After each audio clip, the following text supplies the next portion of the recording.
Hello students, welcome back to financial reporting classes. My name is Dipali and I am an ACCA. So आज के lecture में हम continue करेंगे consolidation के साथ ही, लेकिन चैप्टर नंबर 19 पे हैं अभी हम, और विच इज एसोसिएट्स. ठीक है. सो प्रीवियस लेक्चर में हमने एसोसिएट शुरू किया था और मैंने आपको एसोसिएट्स का एक क्वेश्चन होमवर्क में दिया था और एक क्वेश्चन मैंने आपको कराया था. ठीक है. टेस्ट योर अंडरस्टैंडिंग 2 मैंने कराया था, विच वॉज मतलब उसका डिफिकल्टी लेवल थोड़ा सा हाई था. सो इसलिए मैंने आपको कहा था कि आप वो जो 1 है वो आप खुद करेंगे क्योंकि वो बिल्कुल इजी क्वेश्चन है. आई होप आपने वो कर लिया होगा. ठीक है. अब हम आज के लेक्चर में कंटिन्यू करेंगे टेस्ट योर अंडरस्टैंडिंग 3. ठीक है. चलो, so let's start now. Test your understanding 3 को इंपॉर्टेंट मार्क कर लेना क्योंकि कॉन्सेप्चुअली वाइज, कॉन्सेप्ट बनाने के लिए it's a very good question. ठीक है. इजी क्वेश्चन है, बहुत हार्ड नहीं है. डिफिकल्टी लेवल ठीक है उसका, बहुत हार्ड भी नहीं है, बहुत इजी भी नहीं है, लेकिन कॉन्सेप्ट बनाने के लिए बहुत अच्छा क्वेश्चन है. ओके, चलो, so let's start now. Test your understanding 3 के साथ हम शुरू करते हैं. ओके, अब क्वेश्चन क्या बोलता है? The summarised statement of financial position of 3 company के दे रखे हैं, बैकअप, टाउनली एंड रिशवर्थ. ठीक है. As eight 30th March 2007. Okay, ये 3 हमको दे रखा है. अब क्या क्या दे रखा है? प्रॉपर्टी, प्लांट एंड इक्विपमेंट दे रखा है, डेवलपमेंट एक्सपेंडिचर दे रखा है और इन्वेस्टमेंट्स दे रखी है. ठीक है. करंट एसेट्स में इन्वेंट्री दे रखी है, रिसीवेबल्स दे रखा है, कैश दे रखा है. अब इधर क्या बोला है? इक्विटी साइड पे ordinary shares of 25 cents each. तो ये जो ऑर्डिनरी शेयर्स है ना, ये $1 पे नहीं है. कितने हैं? 25 सेंट्स. तो अगर मैं 4000 को डिवाइड करूंगी 25 सेंट से तो कितना आएगा? 16000 शेयर्स है. ठीक है. इसके बैकअप के कितने शेयर्स है? 4000 को डिवाइड करूंगी 0.25 से तो 16000 शेयर हो गए. ठीक है. ये तो हो गया बैकअप के. टाउनली के कितने शेयर्स है? 500 को डिवाइड कर लो 0.25 से तो कितने आएंगे? 2000 शेयर्स. हाँ, और इसके करेंगे, टाउनली हो गया, और रिश्वत के करेंगे 200 को डिवाइड करूंगी 0.25 से तो कितने आएंगे? 800 शेयर्स. ठीक है. तो ये इनके इतने शेयर्स हैं, 16,000 मतलब 1.6 मिलियन, 2 मिलियन एंड 800,000 शेयर्स है. ठीक है. और ये क्या है? शेयर कैपिटल है. फिर रिजर्व्स दे रखी है, रिजर्व्स में शेयर प्रीमियम दे रखा है, रिटेन्ड अर्निंग्स दे रखी है. अब रिटेन्ड अर्निंग्स कैसे दे रखी है? रिटेन्ड अर्निंग्स एक तो दे रखा है 1 अप्रैल 2006 तक, मतलब ओपनिंग रिटेन्ड अर्निंग दे रखी है ये तो. ठीक है. और फिर बोल रखा है 1 अप्रैल 2006 ईयर टू 31 मार्च 2007. ये मतलब क्या हुआ? ड्यूरिंग द ईयर का प्रॉफिट हो गया. मतलब ये ओपनिंग रिटेन अर्निंग, ये साथ में अगले साल का प्रॉफिट, मतलब करंट ईयर का प्रॉफिट. तो इन दोनों को प्लस करूंगी तो मेरा क्या आ जाएगा? क्लोजिंग रिटेन्ड अर्निंग्स आ जाएगा. ठीक है. इन दोनों को प्लस करूंगी तो क्या आ जाएगा? Closing retained earnings. I am sorry. और करंट लाइबिलिटीज में मुझे ट्रेड पेबल्स दे रखा है, बैंक ओडी दे रखा है और टैक्सेशन दे रखा है. ठीक है. चलो, और ये क्या हो गए? ये हो गए हमारे सारे एडजस्टमेंट पॉइंट्स हो गए. बट हम कैसे स्टार्ट करेंगे? हम पहले स्टार्ट करेंगे, सो आप लोग एक पेज छोड़ेंगे कंसोलिडेशन के लिए. ठीक है. और फिर नेक्स्ट पेज से शुरू करेंगे वर्किंग्स, लेकिन मैं डायरेक्टली पहले वर्किंग शुरू करती हूँ. अब इन्वेस्टमेंट्स में वो क्या बोल रहा है? The following information is relevant. एक एक स्टेप उठा के करेंगे. ओके. पहले अपनी 5 वर्किंग जो है वो तो करनी है उस. अच्छा, अब क्योंकि ये कौन सा क्वेश्चन है? ये है हमारा एसोसिएट भी है इसमें, राइट? इस क्वेश्चन में क्योंकि एसोसिएट भी है तो अब हमारी वर्किंग्स इंक्रीज होके 6 वर्किंग्स हो जाएंगी. ठीक है. 5 तो जो है नॉर्मल कंसोलिडेशन की, और एक हो जाएगी इन्वेस्टमेंट इन एसोसिएट निकालने की, 6ठी वर्किंग. ओके. तो ये 6 तो स्टैंडर्ड रहेगी. उसके बाद कोई भी कैलकुलेशन है उसको फर्दर वर्किंग्स में डाल देना, बट इन 6 को स्टैंडर्ड रखना. ओके. अब क्वेश्चन क्या बोल रहा है? Investments. Backup acquired 1.6 million shares in Towley on 1 April 2006. मतलब अभी कौन सा ईयर चल रहा है? अभी चल रहा है 31 मार्च 2007, मतलब करंट ईयर. तो मतलब साल के शुरू में ही कर लिया था उसने. Paying 75 cents per share. Okay. Okay. अब 1.6 मिलियन अगर उसने एक्वायर किया है. अब आ जाओ वर्किंग्स पे, आ जाओ वर्किंग्स पे, आ जाओ. ठीक है. पहला क्या लिखेंगे? नंबर 1 लिखेंगे हम ग्रुप स्ट्रक्चर. अब उसने बोला है कि 1.6 मिलियन शेयर्स उसने एक्वायर किए. क्या नाम था कंपनी का? बैकअप. बैकअप तो क्या हो गई? हमारी पेरेंट कंपनी हो गई. पेरेंट ने एक्वायर किया है किसको? टाउनली नाम है, टाउनली. टाउनली को एक्वायर किया है. ठीक है. अब उसने बोला है कि उसके 1.6 मिलियन शेयर्स एक्वायर किए. ठीक है. तो अगर उसके 1.6 मिलियन शेयर्स एक्वायर किए हैं तो टाउनली के वैसे ऑलरेडी है कितने शेयर्स, 2000 निकाला हमने, तो मतलब और ये 3 0, तो कितने शेयर्स है उसके, 2 मिलियन शेयर्स है। कितने शेयर्स है, 2 मिलियन शेयर्स है। सो 1.6 मिलियन को अगर मैं 2 मिलियन से डिवाइड करूं तो कितना आएगा, 80%। कितना आया, 80%। तो इसका मतलब बैकअप ने कितना एक्वायर किया है, टाउनली को 80% एक्वायर किया है। ठीक है, तो इसका मतलब इसका एनसीआई कितना हो गया, 20% एनसीआई हो गया। आई होप आपको ये पॉइंट क्लियर था, पहला वाला। अब दूसरा क्या बोला है, ऑन 1 अक्टूबर 2006। अच्छा, इसको तो कब किया, इसको तो किया 1 अप्रैल 2006 में, मतलब 12 मंथ्स हो गए, 1 ईयर अगो, 12 मंथ्स अगो या फिर 1 ईयर अगो। ठीक है, और इसको क्या बोल रहा है, 1 अक्टूबर 2006। अब आज का ईयर एंड क्या है, 31 मार्च। सो अक्टूबर, नवंबर, दिसंबर, जैन, फैब, मार्च, 6 महीने पहले किया है। और साफ साफ दे रहा है Backup acquired 40% of the share capital of Rishworth for इतने में। ये तो कॉस्ट ऑफ इन्वेस्टमेंट हो गई, कितने में किया है वो उसने अपन को दे रखा है। टाउनली के लिए नहीं दे रखा, लेकिन बैकअप के लिए, इसके रिश्वर्थ के लिए दे रखा है। कितना एक्वायर किया है, 40%। अब अगर 40% एक्वायर किया है, क्या नाम था, रिश्वर्थ, 40% एक्वायर किया है कब, 6 मंथ्स अगो। ठीक है, अब 40% एक्वायर किया तो हम तो क्या लगाएंगे, हम तो लगाएंगे इक्विटी अकाउंटिंग। ठीक है, क्या लगाएंगे, इक्विटी अकाउंटिंग। चलो, तो ये पहला पॉइंट तो क्लियर हो गया। अब दूसरा पॉइंट क्या होता है अपना, दूसरा पॉइंट होता है अपना फेयर वैल्यू ऑफ सब्सिडरीज। तो ये तो सब्सिडरी हो गई टाउनली, और ये रिश्वत क्या हो गई, एसोसिएट हो गई। सब्सिडरीज नेट एसेट, आप टाउनली लिखेंगे, टाउनलीज नेट एसेट। एक तो हमें निकालना है एट एक्विजिशन डेट कितनी है, और दूसरा एट रिपोर्टिंग डेट कितनी है। ठीक है, तो एक्विजिशन डेट में सबसे पहले हम क्या लिखेंगे, वही शेयर कैपिटल क्या है, शेयर प्रीमियम क्या है, ठीक है, रिटेन्ड अर्निंग्स क्या है, और फिर अगर कोई फर्दर एडजस्टमेंट्स आते हैं तो वो लिखेंगे। तो सबसे पहले देखो शेयर कैपिटल क्या है, शेयर कैपिटल हमको बोली है टाउनली की 500,000। ठीक है, तो अब हम सब कुछ थाउजेंड्स में कर रहे हैं यहाँ पे, तो हम 500 लिख लेते हैं। ठीक है, 500। शेयर कैपिटल कितनी है, शेयर कैपिटल इसने बोला 125। ठीक है, तो 125 शेयर कैपिटल हो गई, इधर भी 125 हो गई। अब इसकी एक्विजिशन डेट पे रिटेन्ड अर्निंग्स कितनी थी, अब देखो 1 अप्रैल 2006 तक इसकी रिटेन्ड अर्निंग्स कितनी है, 380। तो यहाँ पे लिखोगे 380। अब रिपोर्टिंग डेट पे कितनी हो जाएगी, रिपोर्टिंग डेट में हो जाएगी 380 प्लस 400, कितना हुआ, 780। ओके, अब इतना तो अपन ने कर लिया। अब हम देखते हैं कि फर्दर क्या क्या एडजस्टमेंट्स हमको दे रखे हैं। अच्छा, अब डेवलपमेंट एक्सपेंडिचर के लिए क्या बोलता है, development expenditure is to be written off as incurred as it does not meet the criteria of capitalization in IAS 38. The development expenditure in the statement of financial position of Townley relates to a project that was commenced on 1st April 2005. At the date of acquisition, the value of capitalized expenditure was 80,000. None of the development expenditure on Townley has been yet amortized. तो ये बोल रहा है कि उसको capitalise तो कर दिया, लेकिन वो कैपिटलाइजेशन का क्राइटेरिया जो है 7 पायरेट वाला जो कॉन्सेप्ट मैंने आपको पढ़ाया था, वो क्राइटेरिया को वो मीट नहीं करता। जब वो मीट ही नहीं कर रहा तो उसको कैपिटलाइज होना ही नहीं था, बट वो कैपिटलाइज हुआ है, और इसने बोला कि कोई अमोर्टाइजेशन भी नहीं किया है। तो अमोर्टाइजेशन का तो कोई एडजस्टमेंट अपन को करना नहीं है, लेकिन वो ये बोल रहा है कि हमने उसको कैपिटलाइज कर दिया था। हमने अगर उसको कैपिटलाइज कर लिया था तो इसका मतलब क्या हुआ, मैंने अपने नॉन करंट जो भी ये इनटैंजिबल एसेट है इसकी वैल्यू मैंने बढ़ा दी। हालांकि वो बढ़नी नहीं थी मेरी बुक्स में, जब वो बढ़नी नहीं थी तो अब मैं क्या करूंगी, उसको माइनस करूंगी।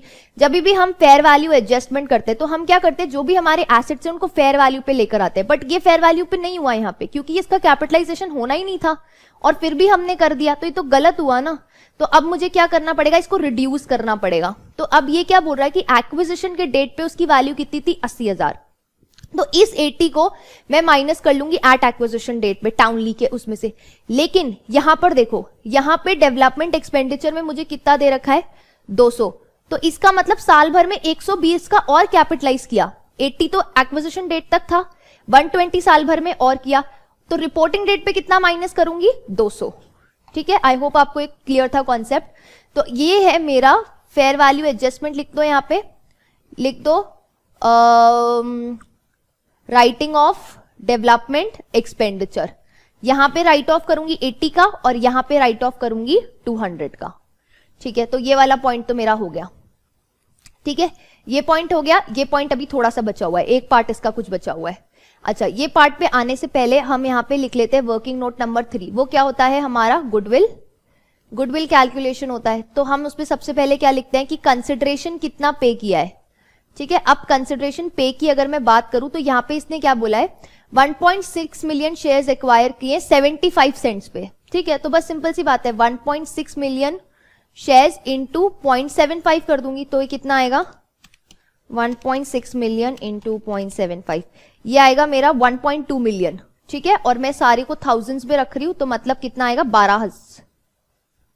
1.2 मिलियन तो 1200 आएगा। ठीक है, इसमें मुझे क्या करना है, इसमें मुझे ऐड करना है fair value of NCI at acquisition date. ठीक है, fair value of NCI at acquisition date मुझे ऐड करना है। अब देखो वो कितना आता है, वो आई थिंक हमको क्वेश्चन ने दे रखा है, देख लेते हैं दे रखा है कि नहीं। ये रहा, it's a group policy to value the non controlling interest using the fair value at the date of acquisition. At the date of acquisition the fair value of non controlling interest in Townley was 95,000। तो simple है, मुझे तो सिर्फ 95 add करना है और तो कुछ नहीं करना है यहाँ पे। फिर मुझे क्या करना है, मुझे लेस करना है fair value of fair value of assets या subsidiaries net asset at acquisition date, जो कि मेरा कहां से आता है, वर्किंग नोट नंबर 2 से आता है। ठीक है, फिर मेरा वर्किंग नोट नंबर 4 किसका बनेगा, एनसीआईज वैल्यू एट रिपोर्टिंग डेट। ठीक है, फिर मेरा वर्किंग नोट नंबर 5 क्या बनेगा, ग्रुप रिटेन्ड अर्निंग। ठीक है, फिर मेरा वर्किंग नोट नंबर 6 क्या बनेगा, कॉस्ट ऑफ इन्वेस्टमेंट नहीं, सॉरी, इन्वेस्टमेंट इन एसोसिएट।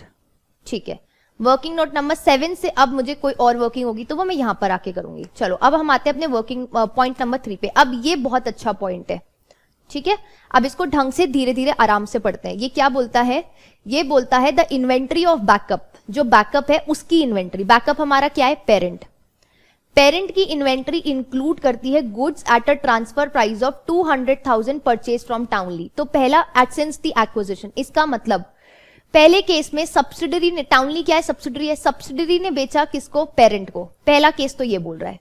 ठीक है, और ये साफ साफ बोल रहा है कि इन्वेंट्री में इतना पड़ा है। तो ये हमको ये भी बता रहा है कि अनसोल्ड इन्वेंट्री यहां पे कितनी है, $200,000 की। ठीक है, दूसरा पॉइंट पढ़ो, द इन्वेंट्री ऑफ वृषवर्थ, ये क्या है हमारा, एसोसिएट है, इंक्लूड करता है goods at a transfer price of 125 purchase from backup. तो इस बार सेकंड पॉइंट में किसने किसको बेचा, पेरेंट ने बेचा एसोसिएट को। यार यहाँ पे क्या है कि क्वेश्चन को बहुत आराम से पढ़ना है और एक छोटा सा अपनी अंडरस्टैंडिंग के लिए कुछ बना लेना है। ठीक है, कुछ भी एक छोटी सी वर्किंग बना ली कि किसने किसको बेचा, एक एरो करके जब क्वेश्चन पढ़ रहे हो ना तभी बना लो, ये पढ़ते टाइम ही बना लो। ठीक है तो आपके लिए इजी हो जाएगा। अभी जैसे मैंने पढ़ा और मैंने हाथों हाथ बना लिया, मैंने पूरा नहीं पढ़ा, मैंने लाइन बाय लाइन पढ़ा। लाइन बाय, पहली लाइन से क्या समझ में आया, एक छोटी सी उसकी वर्किंग बना ली। ठीक है, फिर दूसरी लाइन जो पढ़ी वो क्या समझ में आया, उसकी वर्किंग बना ली। ठीक है, तो ऐसे इजी होगा, फर्दर कैलकुलेशन बाद में करो, बट एक छोटी वर्किंग बना लो। अगर एक साथ पूरा पढ़ लोगे तो नहीं, मुश्किल हो जाएगा। ठीक है, अब ये क्या बोल रहा है, इधर ही छोटी सी बना लो, आपका जो क्वेश्चन पेपर है ना वहीं पे बना लो। ठीक है, फिर बाद में पीछे जाके अपनी आराम से वर्किंग करो, जो जो आपको वर्किंग करनी है। अब क्या बोलता है ये बोल रहा है, आगे पढ़ो। अच्छा, ये बोल रहा है ये इतने की इन्वेंट्री उसके पास पड़ी है, किसकी, रिश्वर्थ की बुक्स में कितने की इन्वेंट्री पड़ी है, $125 की। तो इसका मतलब यहां पे हमारी अनसोल्ड इन्वेंट्री की वैल्यू कितनी है, $125,000। ठीक है, अब क्या बोल रहा है, all transfers were at a cost plus 25%। ठीक है, तो कॉस्ट का 25% है, तो हम निकाल सकते हैं। अब हमको पता चल जाएगा ना कि दोनों की बुक्स में कितनी कितनी अनसोल्ड इन्वेंट्री है। तो बस अब पीछे आ जाओ, आगे मतलब पीछे वर्किंग्स पे आ जाओ और लिख लो पर्प ऑन अनसोल्ड इन्वेंट्री। ठीक है, फर्स्ट केस में किसने किसको बेचा, फर्स्ट केस में हमने पढ़ा एस ने बेचा पी को।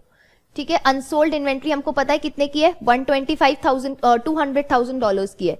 सो इसका मतलब, और क्या था उसने बोला था कि एक्स मार्कअप है, X plus 25% X equals to 200,000। तो कितना हो जाएगा, यहां पे हमारा एक्स हो जाएगा 200,000 इंटू 100 डिवाइड बाय 125।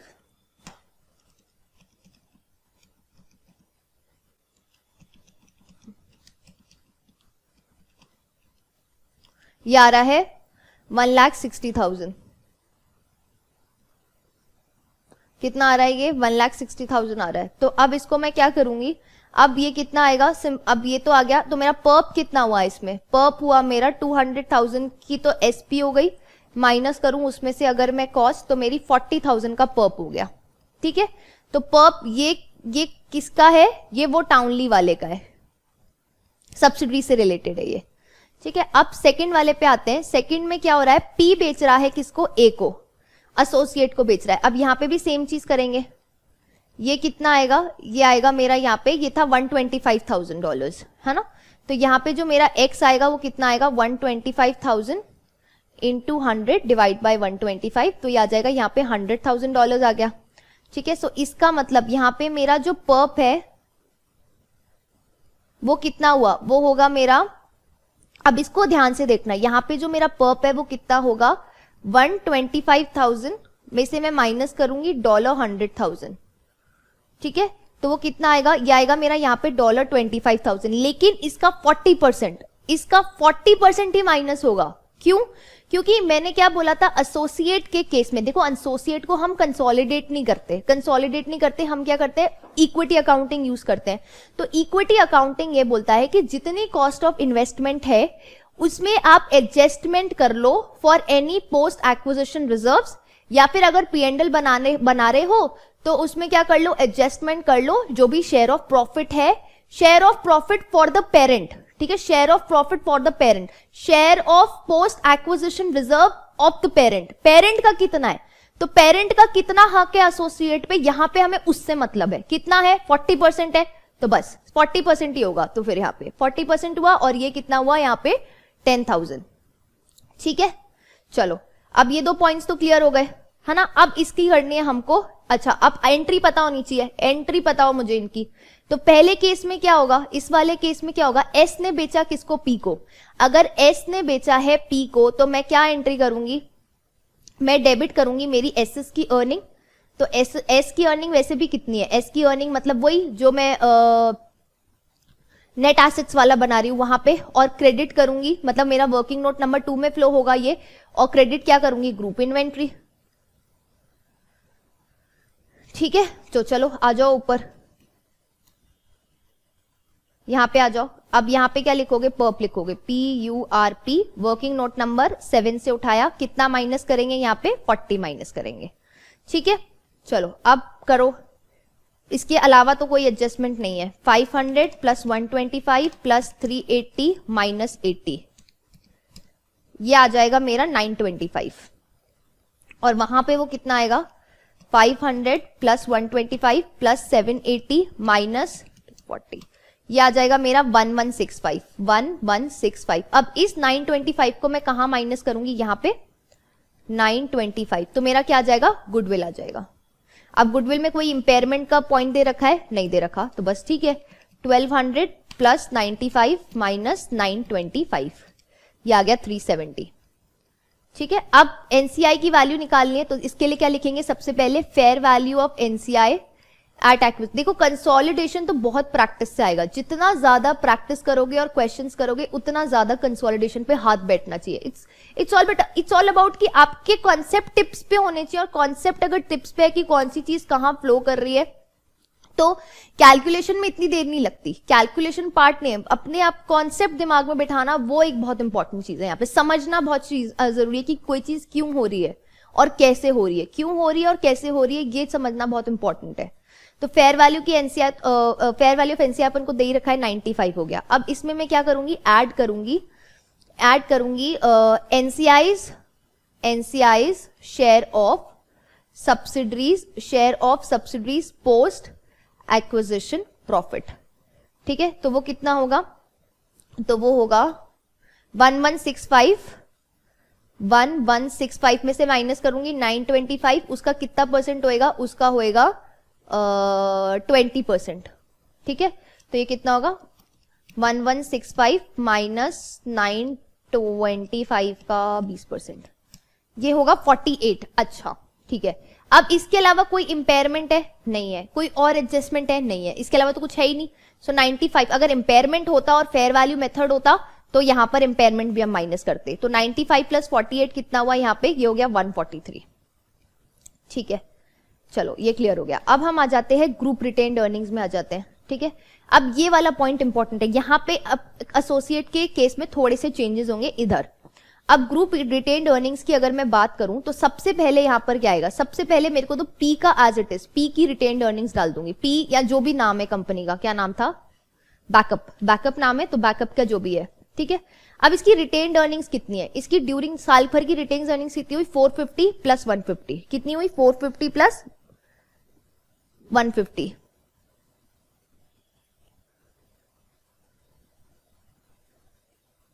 सॉरी 450 150 तो रिश्वत की है, मैं गलत देख रही हूँ, ये वाली 2300 और 1760, 2300 प्लस 1760 तो कितनी हुई, 4060। पहले तो मैं इसकी रिटेन्ड अर्निंग्स लिखूंगी, कितनी हुई, 4060। कैसे निकला, 2700 ओ सॉरी 2300 में प्लस करूंगी 1760।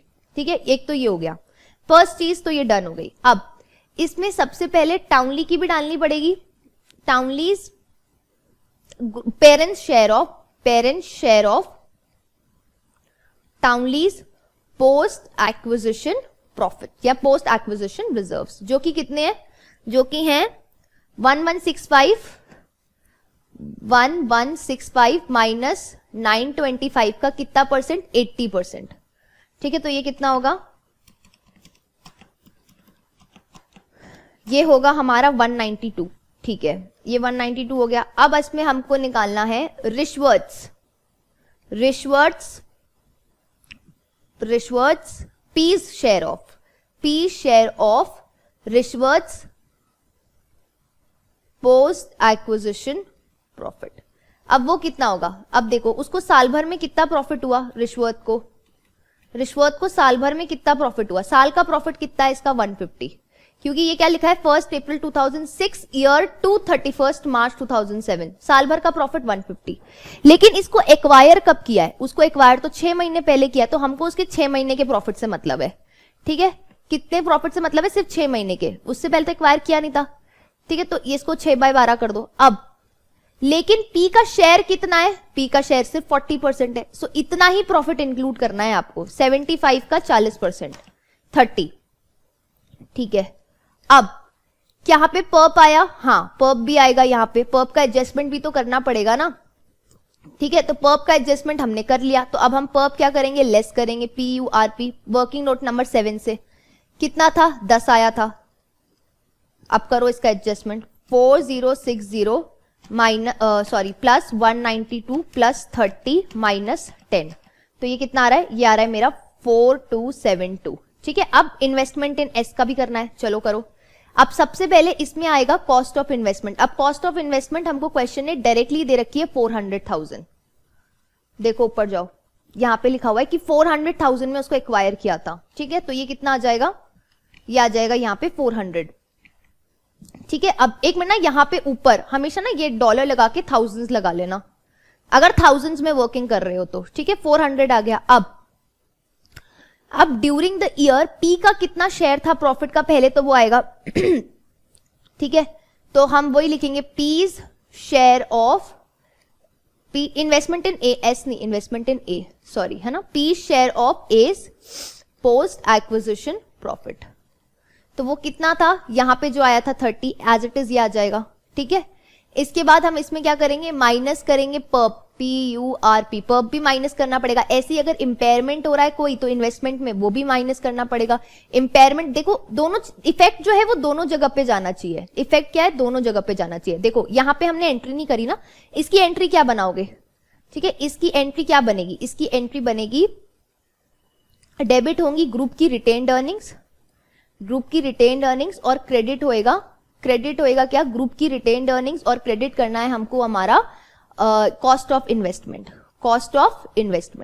बेसिकली ये जो अनरियलाइज्ड प्रॉफिट है जो इसमें अंदर पड़ा है, ठीक है, अनरियलाइज्ड प्रॉफिट है। पर्प क्या होता है, अनरियलाइज्ड प्रॉफिट होता है। अब ये अनरियलाइज्ड प्रॉफिट क्या है, पड़ा हुआ है, ठीक है, तो डबल काउंटिंग हो रही है। तो ये नहीं पड़ा रहना चाहिए। तो ये जो अनरियलाइज प्रॉफिट को हटाना है हमको, ये उसकी एंट्री है, ठीक है। लेकिन हम कितना हटाएंगे, जितना पेरेंट का एसोसिएट में इन्वेस्टमेंट है सिर्फ उतना परसेंट का, ठीक है। इसीलिए इसको इक्विटी अकाउंटिंग बोलते हैं, ठीक है। तो कॉस्ट ऑफ इन्वेस्टमेंट, अब ये कितने से एंट्री हुई, 10 से। तो रिटेन्ड अर्निंग्स को हमने कर दिया ऊपर माइनस, तो ऐसे ही कॉस्ट ऑफ इन्वेस्टमेंट को भी तो माइनस करना पड़ेगा ना भाई। यहाँ पे ग्रुप रिटेन्ड अर्निंग्स में हमने करा इसको माइनस, अब पर्प में भी करना पड़ेगा, ठीक है। तो वर्किंग नोट नंबर 7 से 10, सो ये कितना हो जाएगा 420, ठीक है। अब ये भी हो गया। चलो अब क्या करते हैं, अब आ जाते हैं हम अब हमारी वर्किंग्स तो सारी हो गई एक बार के लिए। अब हम बनाना शुरू करते हैं consolidated statement of financial position.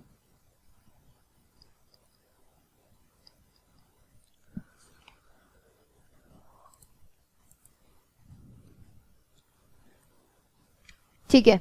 अब सबसे पहले हम शुरू करते हैं क्या था, पीपीई के साथ। 1 मिनट।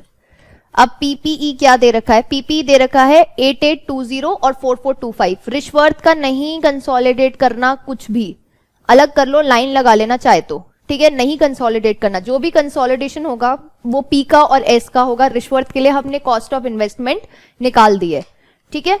तो अब आ जाओ, सबसे पहले लिखोगे क्या, सबसे पहले लिखोगे पीपीई, मतलब एसेट लिखना, फिर नॉन करंट एसेट लिखना, फिर पीपीई लिखना। मेरे पास स्पेस कम रहता है इसलिए मैं वो हेडिंग्स अवॉइड कर देती हूँ, ठीक है। तो कितना था 3820 प्लस 4425, तो ये कितना होगा, ये आएगा यहाँ पे 8245। तो ये तो फर्स्ट चीज हो गई। फिर गुडविल, हमने गुडविल कंप्यूट करी है वर्किंग नोट नंबर 3 से, कितनी थी 370 गुडविल हो गया। डेवलपमेंट एक्सपेंडिचर, अब डेवलपमेंट एक्सपेंडिचर नील हो गया क्योंकि हमने उसको क्या किया, डेवलपमेंट एक्सपेंडिचर। ये 200 को तो हमने राइट ऑफ कर दिया, बस इसी का ही था, एस का ही था, और इसका बैकअप का तो कुछ था नहीं, ठीक है। तो ये नहीं आएगा। अब एक तो ये हो जाएगा। अब इन्वेस्टमेंट्स दे रखा है यहाँ पे, ठीक है। यहाँ पे हमको क्या दे रखा है, इन्वेस्टमेंट्स दे रखा है 1600 अगर जो हमको यहाँ पे इन्वेस्टमेंट दे रखा है, तो ये तो हमने क्या बोलते हैं 6.1 मिलियन शेयर्स 75% पे किया, ठीक है। तो ये यहाँ पे कितना हुआ, इधर आ जाओ, ठीक है। यहाँ पे लिखो इन्वेस्टमेंट्स, ठीक है। अब कितना इन्वेस्टमेंट दे रखा है 1600 में से 1200 तो हमने किसको दिया, एस को दिया, ठीक है। 1200 हमने किसको दिया, एस को दिया, और इस 1600 फिर और बचा हुआ 400 हमने एसोसिएट को दिया। तो इसका मतलब ये वाला जो इन्वेस्टमेंट है ये तो जीरो हो जाएगा यहाँ पे, लेकिन हमने क्या निकाला है, इन्वेस्टमेंट इन एसोसिएट निकाला है, वो यहाँ पर आएगा इन्वेस्टमेंट इन एसोसिएट। वो कितना हो जाएगा, वर्किंग नोट नंबर कौन सा है, वो हमारा 6। अब इन्वेस्टमेंट इन एसोसिएट हमने कितना निकाला, इन्वेस्टमेंट इन एसोसिएट निकाला है 420, तो ये 420 यहां पर आ जाएगा, ठीक है। अब इसके अलावा अब आ जाओ करंट एसेट्स पे। अब करंट एसेट्स में हमारे पास क्या क्या है, एक तो हो गया इन्वेंट्री। अब इन्वेंट्री पे आओ, क्या क्या दे रखा है, इन्वेंट्री में हमको दे रखा है, इन्वेंट्री में 2740 और 1280, ठीक है। और वो भी माइनस करना है, पर्प भी माइनस करना पड़ेगा, ठीक है। ग्रुप इन्वेंट्री में से पर्प भी माइनस होएगा, तो ये कितना आएगा, इन्वेंट्री आएगा हमारा 2740 प्लस 1280, माइनस करेंगे 40 वर्किंग नोट नंबर 7 में से, ठीक है। वर्किंग नोट नंबर 7 से आएगा ये आएगा 3980। फिर इसके बाद आएगा रिसीवेबल्स। अब आ जाओ पॉइंट नंबर, ये रहा पॉइंट नंबर 3 पे आओ। अब ये क्या बोल रहा है, the receivables of backup include an amount owing from Townley of 2,50,000, ठीक है। This does not agree with the corresponding amount in the books of Townley due to a cash payment of 50,000 made on March 2007। तो ये क्या है, मतलब cash in transit. तो cash in transit की entry क्या होती है, डेबिट होगा कैश, क्रेडिट होगा रिसीवेबल्स, ठीक है। तो मैं क्या करूंगी, ये 50,000 से मैं अज्यूम कर लूंगी कि वो 50,000 मुझे मिल गए, वो 50,000 मुझे मिल गए, तो मेरे रिसीवेबल्स कम हो गए, ठीक है। तो मेरे रिसीवेबल्स आइडियली कितने हुए, 200,000। तो टाउनली की बुक्स में पेबल कितना हुआ, 200,000। तो 200,000 आपस में एक तो ये नॉक ऑफ हो जाएगा, और कैश बढ़ जाएगा 50,000 से, और उसके अगेंस्ट में रिसीवेबल्स 50,000 से कम हो जाएगा, ठीक है। तो अब मैं रिसीवेबल्स में क्या लिखूंगी, पहले ओरिजिनल कितने रिसीवेबल्स दे रखे हैं पहले तो वो लिख लेती हूँ। 1960 दे रखा है और दे रखा है 980। अब इसमें से सबसे पहले 50 तो मैं माइनस कर लेती हूँ कैश इन ट्रांजिट के, और बचे हुए 200 माइनस कर लेती हूँ इंटर ग्रुप ट्रांजैक्शन के या ट्रेडिंग के। ठीक है, तो मतलब टोटल तो वही 250 माइनस होगा, तो ये कितना हुआ 1960 प्लस 980, और इसमें से मैं माइनस कर लेती हूँ 250, तो ये कितना हो जाएगा 2690। अब आ जाते हैं कैश या बैंक जो भी दे रखा है। अब कैश या बैंक दे रखा है मुझे दे रखा है कैश या बैंक सिर्फ 1260 दे रखा है। इसमें मेरे को क्या करना पड़ेगा 50 ऐड करना पड़ेगा। इस कैश में मुझे 1260 में मैं ऐड कर लूंगी 1260 में ये 50 ऐड कर लूंगी which is cash in transit. ठीक है, तो ये कितना हो जाएगा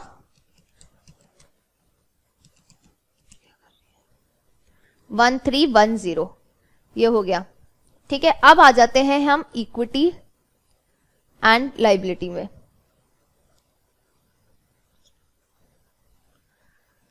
अब सबसे पहले मैं क्या लिखूंगी, वही ऑर्डिनरी शेयर्स लिख दें मुझे, ऑर्डिनरी शेयर्स। ठीक है, अब ऑर्डिनरी शेयर कैपिटल जो है वो कितनी दे रखी है, वो यहाँ पे सिर्फ पी की आएगी। किसकी आएगी, सिर्फ पी की आएगी। वो कितनी है 4000, और कोई पी ने या ये जो बैकअप है क्या इसने कोई अपने फर्दर शेयर्स इशू करे, नहीं, इसने कुछ भी नहीं इशू किया। ठीक है, सो ये आ जाएगा सिंपल 4000 आ जाएगा, 4000 आएगा सबसे पहले यहाँ पे। अब और क्या आएगा, और आएगा ग्रुप रिटेन्ड अर्निंग्स जो हमने ऑलरेडी कंप्यूट कर ली वर्किंग नोट नंबर 5 से, जो कि क्या है ग्रुप रिटेन्ड अर्निंग्स है हमारे पास 1272। ठीक है, तो 4272 डालो। फिर एनसीआई की वैल्यू आएगी वर्किंग नोट नंबर 4 से, वो कितनी थी, एनसीआई की वैल्यू कुछ आ रही थी हमारी 143। ठीक है, ओके, एक तो ये हो गया। अब इसके अलावा शेयर, अच्छा ऑर्डिनरी शेयर्स के साथ ना शेयर प्रीमियम भी था, वो हम भूल गए। तो शेयर प्रीमियम कितना आएगा, देखो 800 शेयर प्रीमियम दे रखा है, तो वो भी इसी का आएगा, इसका नहीं आएगा, इनका नहीं आएगा कुछ भी। ठीक है, तो ये कितना है 800, ये 800 हो गया। अब आ जाते हैं हम नॉन करंट लाइबिलिटी, अगर कुछ है तो। नॉन करंट लाइबिलिटी में हमको दे रखा है, नॉन करंट लाइबिलिटी शायद नहीं है इस क्वेश्चन में, नॉन करंट लाइबिलिटी कुछ नहीं है। करंट लाइबिलिटीज दे रखी है ट्रेड पेबल्स, बैंक ओडी और टैक्सेशन। तो ट्रेड पेबल्स में से क्या होगा, क्या माइनस होएगा, 200 माइनस होएगा इंट्रा ग्रुप ट्रेडिंग का। सो 2120, उसमें प्लस करेंगे 3070। करंट लाइबिलिटी में सिंपल ट्रेड पेबल्स में क्या था 2120 प्लस 3070, और इसमें से माइनस करेंगे 200 किसके, इंटर ग्रुप ट्रेडिंग के। ठीक है, तो ये कितना आ जाएगा, ये आ जाएगा 4990। अब बैंक ओडी कितना दे रखा है, बैंक ओडी दे रखा है हमको 2260। ठीक है, और एक टैक्सेशन दे रखा है 400 plus 150 which is how much 550। अब इन दोनों का जब आप टोटल करोगे तो ये आपस में क्या हो जाएंगे, मैच हो जाएंगे। ठीक है, ये आएगा 17015 और ये भी आएगा 17015। चलो, आई होप आपको ये क्लियर था, एक बार करके भी देख लेते हैं। 8245 plus 370 plus 420, 1 second, 8245 plus 370 plus 420 plus 3980 plus 2690, okay, plus 131। ठीक है, ये इतना ही आ रहा है 4000 plus 800 plus 4272 plus 143 plus 4990 plus 2260 plus, okay 1 second, कुछ मिस तो नहीं हुआ ना, 140 हो गया। ठीक है, 4990 हो गया, 2260 हो गया, 550 हो गया, 4000 हो गया। एक बार वापस let me calculate, 4800 plus 4272 plus, okay 143 plus 4990 plus, हाँ सही आ रहा है 2260 प्लस, हाँ ये आ गया 17015। ठीक है, परफेक्ट। चलो, आई होप आपको ये क्वेश्चन क्लियर था। अच्छा क्वेश्चन है, इजी क्वेश्चन है, देखो ज्यादा हार्ड नहीं है क्वेश्चन, कॉन्सेप्ट बनाने के लिए बहुत अच्छा क्वेश्चन है। चलो, अब हम क्या करेंगे, अब हम आगे पढ़ेंगे। अब हमें बेसिकली पढ़ना है एसोसिएट्स का कैसा ट्रीटमेंट होगा जब हम कंसोलिडेटेड स्टेटमेंट ऑफ P&L की बात कर रहे हैं। ठीक है, कंसोलिडेटेड स्टेटमेंट ऑफ P&L की बात कर रहे हैं, उसमें एसोसिएट का क्या ट्रीटमेंट होगा। ठीक है, लेट्स डिस्कस दैट नाउ, और फिर उसके बाद हम उसके क्वेश्चंस करेंगे। ठीक है, अगर अब मैं यहाँ पे कंसोलिडेटेड स्टेटमेंट ऑफ P&L की बात करती हूं तो इक्विटी अकाउंटिंग क्या बोलता है? इक्विटी अकाउंटिंग ये बोलता है कि जो एसोसिएट, देखो पी ने क्या कर रखा है, एसोसिएट पे इन्वेस्टमेंट कर रखा है, ठीक है, 30% का कर रखा होगा, 40 मतलब कितना है 20 से, एसोसिएट वो कब बनता है जब इन्वेस्टमेंट होता है 20 to 50%, ठीक है। अब कितने का भी इसके बीच में से इन्वेस्टमेंट कर रखा हो तो उस इन्वेस्टमेंट के बदले ए क्या करेगा, पी को कुछ तो देगा, क्या देगा, डिविडेंड देगा, राइट।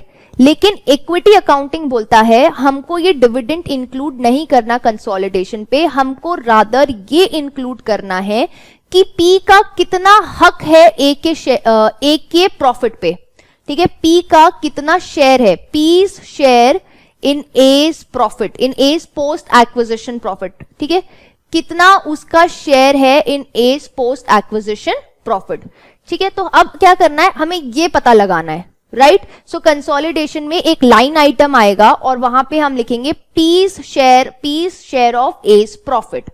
ओके, चलो अब देखो इक्विटी अकाउंटिंग की बात करते हैं।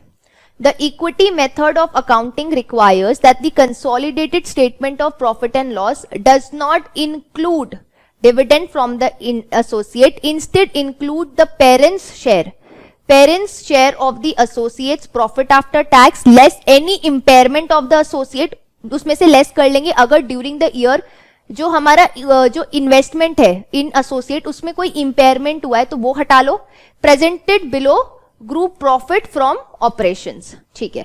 अब ये ध्यान रखना है कि अगर P और A इन दोनों के बीच में कोई ट्रेडिंग हो रही है, लेट्स सपोज P ने A को लोन दिया, P ने A को गुड्स बेचे, या A ने P को गुड्स बेचे, P ने A को नॉन करंट एसेट ट्रांसफर करी, A ने P को कोई नॉन करंट एसेट ट्रांसफर करी, इन सबको एलिमिनेट नहीं करेंगे, ये सिर्फ सब्सिडरी के केस में करते हैं eliminate.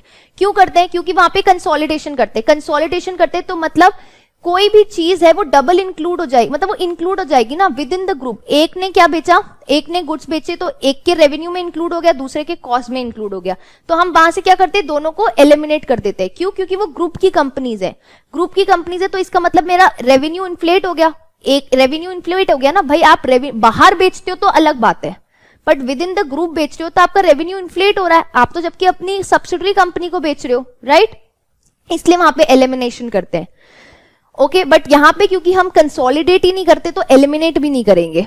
Trading with the associate, generally the associate is considered to be outside the group, outside the group होते हैं इसलिए तो कंसोलिडेट नहीं करते। देयरफॉर एनी सेल्स और purchases between group companies and the associate are not normally eliminated and will remain part of consolidated figures, ठीक है, in the statement of P&L। It is normal practice to adjust for the unrealized profit in inventory, लेकिन unrealized profit in inventory को तो करना ही करना है, ठीक है। ये तो हमने पहले अपना consolidated statement of financial position में भी देखा था।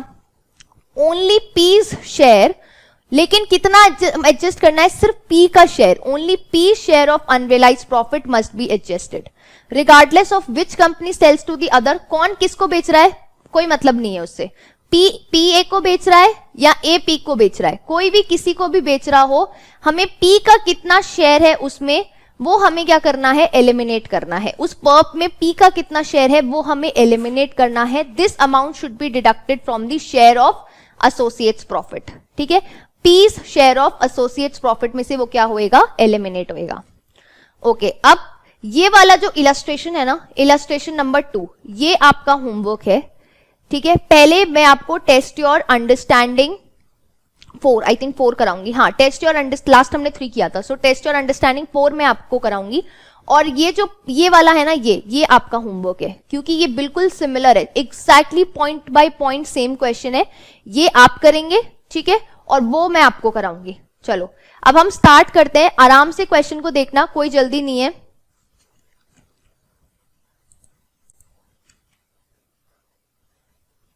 ठीक है, अब क्वेश्चन क्या बोल रहा है, below are the statement of profit and loss of the बाबी group and its related companies as at 31st December 2008।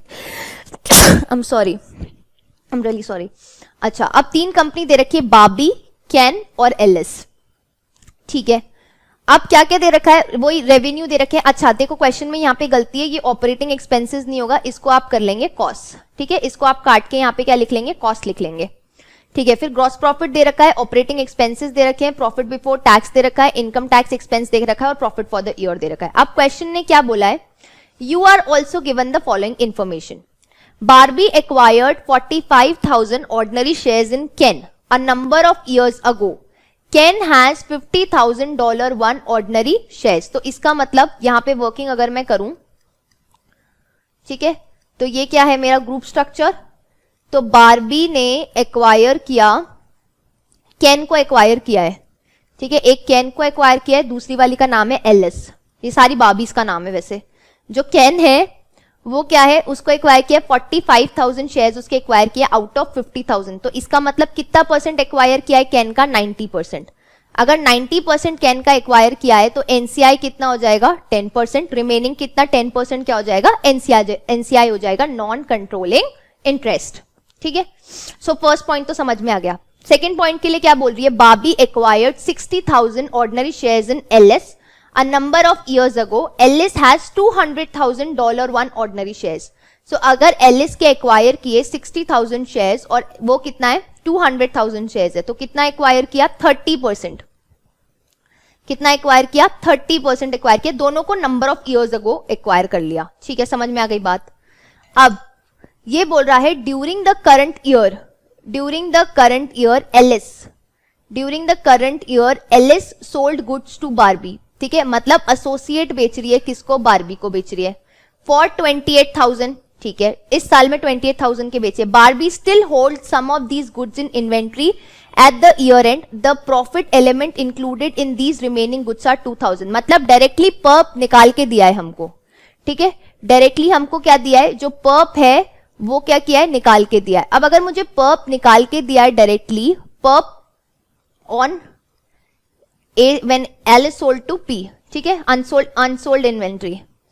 ठीक है, तो कितना है, A ने बेचा P को, अब कितना दिया है, 2,000 दिया है, लेकिन कितना, P का कितना शेयर है इसका, 30%। P का कितना शेयर है, 30% है, मतलब ये हो जाएगा 600,000। कितना हो जाएगा, $600,000 हो जाएगा। अच्छा, अब क्वेश्चन ने क्या बोला है, non controlling interest are valued using the fair value method. ठीक है, goodwill and the investment in associate were impaired. Goodwill and the investment in associate were impaired for the first time during the year as follows. Alice की 2000, मतलब Alice में जो investment है, Alice क्या है, associate है, और Ken क्या है, सब्सिडरी है। तो Alice में जो इन्वेस्टमेंट है वो 2000 से हुआ है इम्पेयर, और Ken जो Ken जो कि हमारी सब्सिडरी है उसकी गुडविल कितने से इम्पेयर हुई है, 3000 से। Impairment of the subsidiaries goodwill should be charged to operating expenses. तो ये जो सब्सिडरी की गुडविल इंपेयर हो रही है इसको कहां डालोगे, ऑपरेटिंग एक्सपेंसेस में डालोगे। अब पहले करते हैं वर्किंग, चलो पहले सबसे पहले वर्किंग करते हैं। ये तो चलो ठीक है, तो नॉर्मल वाली वर्किंग थी। अब आते हैं वर्किंग नोट नंबर 3 में, सबसे पहले निकालेंगे पीज शेयर ऑफ एसोसिएट या फिर Ellis post profit after tax. ठीक है, अब देखो सबसे पहले ये देखो इसमें कि एलिस का प्रॉफिट कितना है, एलिस का साल भर का प्रॉफिट कितना है, 20।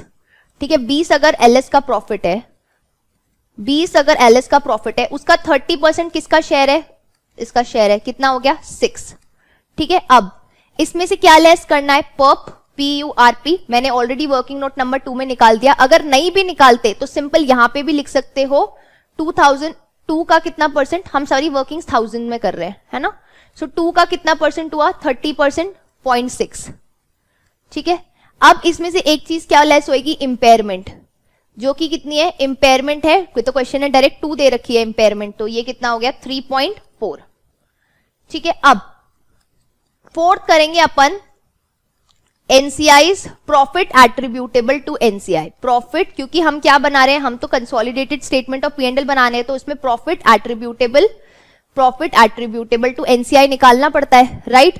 तो एनसीआई सबसे पहले लिखते हैं NCI share of cans profit. Can हमारी सब्सिडरी है, कैन्स प्रॉफिट तो कितना है, कैन का प्रॉफिट कितना है साल का, कैन का प्रॉफिट है 13। ठीक है, 13, उसमें एनसीआई की कितनी वैल्यू, एनसीआई तो सिर्फ 10% है। ठीक है, एनसीआई कितनी है, सिर्फ 10% है, राइट। तो ये कितना हो जाएगा, ये हो जाएगा हमारा यहां पर 1 सेकेंड, ये कितना हो जाएगा यहाँ पे 10% उसका,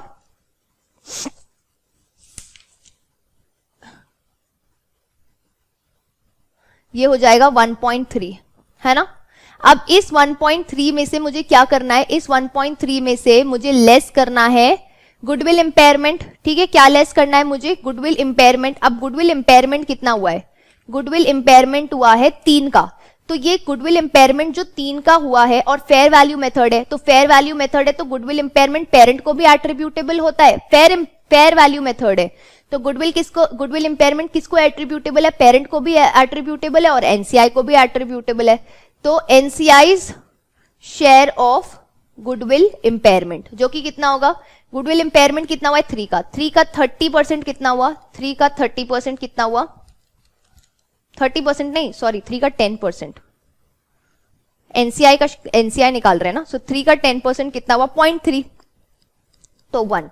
सो प्रॉफिट एट्रीब्यूटेबल कितना होगा 1 होगा। चलो अब हम आते हैं, अब हम करते हैं हमारा consolidated statement of P and L. देखो ये वाली वर्किंग मैंने पहले कर दी, 4th वाली, क्योंकि बहुत इजी था, लेकिन यूजुअली क्या होता है एक बार पूरा प्रॉफिट निकालोगे, प्रॉफिट निकालने के बाद आप ये वाली वर्किंग करोगे, वर्किंग नोट नंबर 4, ठीक है, क्योंकि ये बहुत इजी क्वेश्चन था इसलिए मैंने कर दिया, वरना नहीं करना चाहिए, ठीक है। अब इसमें क्या देखो, एलिस को नहीं करना है तो लाइन लगा लो यहाँ पे, ठीक है, यहाँ पे अपना फोकस जो है बस वो बारबी पे और कैन पे रहना चाहिए। चलो let's start with revenue now. सबसे पहले रेवेन्यू की बात करते हैं, ठीक है। तो रेवेन्यू कितना होगा, यहाँ पे रेवेन्यू कितना था 385 है और 100 है, तो रेवेन्यू कितना हो गया हमारा 400 हो गया, 485 हो गया, सब कुछ ऊपर थाउजेंड्स में है। अब कॉस्ट ऑफ सेल्स, अब टी और एस ने तो आपस में किसी को कुछ नहीं बेचा ना, नहीं, वो तो एसोसिएट और उसने बेचा है, ठीक है, एसोसिएट और पेरेंट के बीच की बात है, ठीक है। सो 185 और 60 कर लो, 185 प्लस 60, तो ये कितना हो जाएगा 245, तो ये कितना आएगा, ये आएगा 240 हो गया हमारा जीपी। अब हम बात करते हैं ऑपरेटिंग एक्सपेंसेस की। ऑपरेटिंग एक्सपेंसेस क्या क्या है, ऑपरेटिंग एक्सपेंसेस है हमारे पास 50 और 15 और गुडविल इंपेयरमेंट भी है, कितने की, 3 की है गुडविल इंपेयरमेंट, ठीक है। तो ये हो जाएगा 68 हो जाएगा, सॉरी 68 हो जाएगा। अब 240 में से 68 माइनस करूंगी तो मेरा क्या आ जाएगा, प्रॉफिट बिफोर टैक्स बोल दो या प्रॉफिट फ्रॉम ऑपरेशंस बोल दो, प्रॉफिट, इसको एक मिनट, इसको बोलो प्रॉफिट फ्रॉम ऑपरेशंस, ठीक है, जो कि कितना हुआ, जो कि होगा 172। अब प्रॉफिट फ्रॉम ऑपरेशंस आ गया, अब यहां पे आप इंक्लूड करोगे शेयर ऑफ एसोसिएट्स प्रॉफिट। अब एसोसिएट का प्रॉफिट कितना निकला था, एसोसिएट का प्रॉफिट हमने वर्किंग नोट नंबर 3 से निकाला, कितना था 3.4 था शायद, हाँ 3.4, तो ये कितना हो जाएगा 175.4। अब इसमें से लेस कर लो अगर कोई टैक्स एक्सपेंस है तो, टैक्स एक्सपेंस, ठीक है, ये आ गया आपका प्रॉफिट बिफोर टैक्स आ गया। प्रॉफिट बिफोर टैक्स में से टैक्स एक्सपेंस माइनस करो, 12 और 50 और 12 है, सॉरी 50 प्लस 12 कितना हुआ 62 माइनस करोगे तो ये आएगा 113.4, ठीक है, 113.4 आ गया। अब ये आ गया मेरा profit after tax, final profit आ गया, ये नेट प्रॉफिट आ गया, ठीक है। अब इसको क्या करते हैं, इसको करते हैं प्रॉफिट एट्रीब्यूटेबल टू, वही एक तो होता है ओनर्स ऑफ द पेरेंट,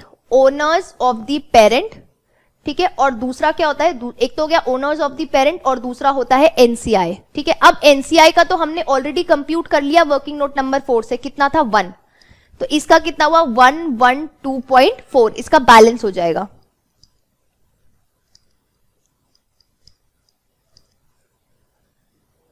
में से -1, ठीक है, तो ये कितना हो जाएगा 113, ये हो गया 112.4। चलो आई होप आपको ये क्वेश्चन क्लियर था। सो बस इसमें जो ध्यान रखने वाली चीज है वो ये है कि एसोसिएट को कंसोलिडेट नहीं करना है, एसोसिएट के लिए statement of P and L में share of profit of share of associates profit निकालना है, उसकी वर्किंग करनी है। उसमें 2 चीजों का ज्यादा ध्यान रखना है, एक तो कितना शेयर है वो परसेंट ले लो, इंपेयरमेंट आएगा अगर उस इन्वेस्टमेंट में कोई इंपेयरमेंट हो रहा है, ये दूसरी चीज हो गई। थर्ड चीज इसमें ये ध्यान रखनी है, पर्प जो है ना, PURP अनरियलाइज्ड प्रॉफिट, वो पी का कितना इंटरेस्ट है एसोसिएट में, ठीक है, पी का कितना शेयर है सिर्फ उतना ही लेना है, ठीक है, इससे ज्यादा नहीं लेना। और इसके अलावा कोई भी इंटरग्रुप ट्रेडिंग हो रही है, लोन्स हैं, वो सब कुछ को, किसी भी चीज को एलिमिनेट नहीं करना है, सेल्स, परचेजेस, एनीथिंग, इन सबको एलिमिनेट नहीं करना है, ठीक है।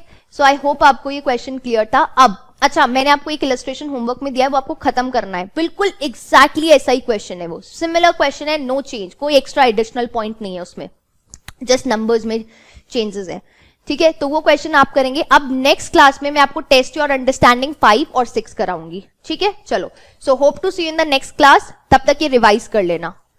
ओके, चलो, bye bye, take care, have a good day ahead.